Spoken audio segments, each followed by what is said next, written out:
Fourth supplementary श्रीमान Rajeev Shukla ji. Thank you chairman sir.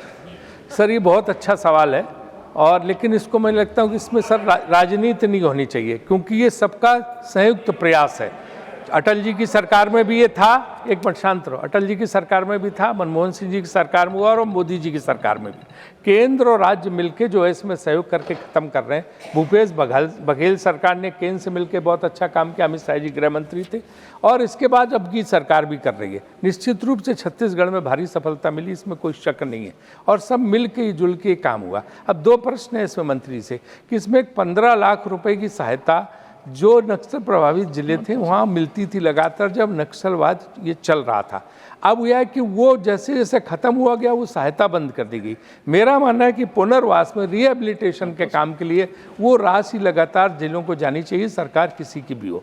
दूसरे जो आप कह रहे हैं पुलिस स्टेशन को आपने वेल इक्विप्ड किया है, वो मुझे लगता है पुलिस स्टेशनों में अभी भी स्थिति बहुत ख़राब है। इक्विपमेंट, गाड़ियाँ इतनी नहीं है कि उस लिहाज से वो नक्सलियों का मुकाबला कर सकें, क्योंकि नक्सल तो ख़त्म हो रहे हैं, नक्सलवाद भी ख़त्म करना, उसके लिए जो है पुनर्वास रिहेबिलिटेशन बहुत ज़रूरी है, जिसके लिए एक तरफ पुलिस फोर्स को मजबूत करना और दूसरी तरफ रिहेबिलिटेशन, ताकि लोग दोबारा उस तरफ न बढ़ पाएँ। इन दोनों कामों के लिए क्या हो रहा है? Honourable minister.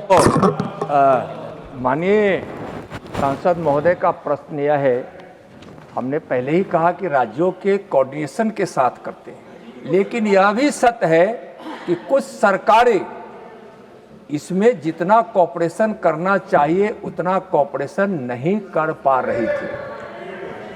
और जिस सरकार, हम कोई सरकार का नाम नहीं ले रहे हैं, लेकिन हम उस सरकार की बात कर रहे हैं जिनका नाम इन्होंने लिया है, वह तो इस तरह असहयोग की बात करती थी कि जो पुलिस अधिकारी कार्रवाई में संलिप्त होते थे और उस अधिकारियों पर संलिप्त मतलब कार्रवाई में जो सफलता प्राप्त करते थे, बहादुरी से लड़ते थे, उन पर भी एफआईआर करने की मंशा के साथ राज्य सरकार आ गई। या तो गृह मंत्रालय का और मोदी सरकार का दृढ़ संकल्प था कि ऐसे बहादुर अधिकारियों को कोई कार्रवाई के चपेट में ना लाया जाए, इसके लिए हम लोग को बार बार पहल करनी पड़ती थी। इसलिए कि हम पुलिस बल के मनोबल को गिराकर हम नक्सलवाद को की कार्रवाई को हम सफलतापूर्वक अंजाम नहीं दे सकते।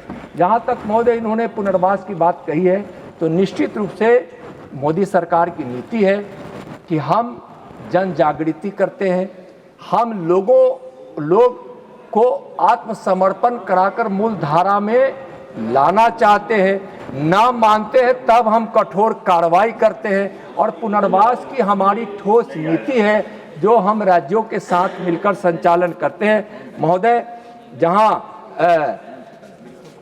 उच्च कैडर आत्मसमर्पण करते हैं उनके पुनर्वास के लिए हम 5 लाख रुपए देते हैं, अन्य कैडर को 2.5 लाख रुपए देते हैं। हथियार के साथ जो आत्मसमर्पण करते हैं उन प्रोत्साहन के अलावा हम वित्तीय प्रोत्साहन अलग से देते हैं। हम 10,000 की मासिक वाजिफा भी देते हैं। पुनर्वास नीतियाँ के तहत पीड़ित परिवार के बच्चों को निःशुल्क शिक्षा, छात्रावास, शिक्षण संस्थानों में प्रवेश में वरीयता और छात्रवृत्ति देते हैं। घायल या अपंग व्यक्ति, महिला, पुलिस सहयोगियों को राहत राशि, मुफ्त उपचार, कृषि, आवासीय भूमि का सहयोग भी हम महोदय करते हैं। राज्य सरकार में नौकरी अनुदान और डीडीयू आवास में हम 2% का आरक्षण देते हैं, और अति प्रभावित जिलों को, अति प्रभावित जिले जो है उसको हम 30 करोड़ महोदय हम प्रति वर्ष देते हैं, और जो डिस्ट्रिक्ट हमारा कंसर्न डिस्ट्रिक्ट है उसको भी हम 10 करोड़ की राशि देते हैं। और यह राशि महोदय हम देते रहेंगे तब तक जब तक कि यह नक्सलवाद पूर्ण रूप से समाप्त न हो जाए, और वह जिला जो प्रभावित रहेगा उसको देते रहेंगे। लेकिन अब वह दिन दूर नहीं है कि अब इस प्रकार की विशेष सहायता देने की जरूरत नहीं पड़ेगी। फिर